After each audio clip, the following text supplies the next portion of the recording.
আসসালামু আলাইকুম রহমতুল্লাহ। আজকে আমরা আলোচনা করব বাংলাদেশ ন্যাশনাল বিল্ডিং কোডের যে ইলেকট্রিক্যাল সিস্টেমে লাইটিং ডিজাইনে কোন মেথড ইউজ করব। এক্ষেত্রে বাংলাদেশ ন্যাশনাল বিল্ডিং কোড আমাদেরকে বলে দিয়েছে যে লাইটিং ডিজাইনের ক্ষেত্রে লুমেন মেথড আমাদেরকে ইউজ করতে হবে। লুমেন মেথড আমরা একটু দেখে নিই যে লুমেন মেথডে বাংলাদেশ ন্যাশনাল বিল্ডিং কোডে কি বলা হয়েছে। যে লাইটিং ক্যালকুলেশনে বাংলাদেশ ন্যাশনাল বিল্ডিং কোড একটি মেথডকে মেনশন করছে, সেটা হলো লুমেন মেথড। এটা বাংলাদেশ ন্যাশনাল বিল্ডিং কোডের 1.2.3.1 এর 4519 নম্বর পেজে বলা আছে।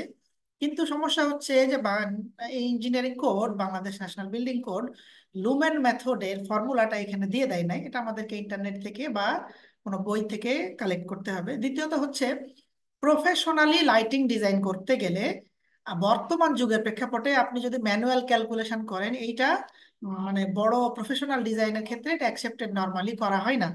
কারণ এখানে একেবারে ইফিসিয়েন্সিটা সফটওয়্যারের মতো পাওয়া যায় না। এই জন্য আপনি যখন প্রফেশনাল লাইটিং ডিজাইন করবেন, লাইটিং ডিজাইনের ক্ষেত্রে আপনি ওয়ার্ল্ড ফেমাস যে সফটওয়্যার গুলো আছে সেগুলো ব্যবহার করতে পারেন। তার মধ্যে হচ্ছে ডায়ালাক সফটওয়্যারটা অন্যতম একটা জনপ্রিয় সফটওয়্যার। তা আমরা কোনো একটা নেক্সটে কোনো আপকামিং একটা কোনো আমি যে প্রতি মাসে ফ্রি ক্লাস নিয়ে থাকি, আপকামিং কোনো একটা ফ্রি ক্লাসে লাইটিং ডিজাইনের উপরে আলোচনা করব details.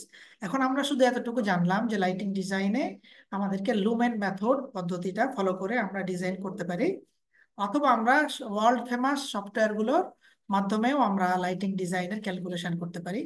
Engineering code based engineering code based বিভিন্ন টপিকসের উপরে আলোচনা পেতে তাকওয়া লার্নিং এর ফেসবুক পেজ এবং ইউটিউব চ্যানেলটি সাবস্ক্রাইব করে রাখুন আপডেট তথ্য পাওয়ার জন্য।